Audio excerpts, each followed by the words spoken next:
Millionerlar aktivlarni o'zlarining nomiga olishmaydi. Ko'pchilik odamlar mana shu xatoda qilishadi. Ya'ni uylari o'zining nomida, mashinalari o'zining nomida, kreditlar ham o'zining nomida. Boylarchi, boylar nima qiladi? Boylar o'zlarini devor orqali himoya qilishadi. Ya'ni fondlar, trustlar, kompaniyalar, offshore kompaniyalar orqali o'zlarini mulklarini himoya qilishadi.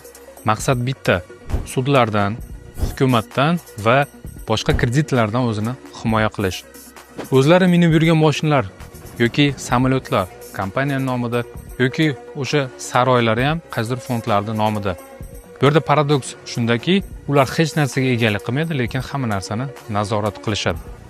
Va bu narsani o'rta sinf yoki kambag'al odamlar hech qachon bilmaydi. Ular hamma narsaga o'zlari egalik qilishni xohlaydi. Chunki maktabda bu narsaga o'rgatishgan. Chunki bu narsaga egalik qiladigan bo'lsangiz, siz zaif odamga aylanasiz va hukumatning o'ljasiga aylanasiz. Va boylar esa bu narsani xuddi shu usullar orqali o'zlarini himoya qilishgan.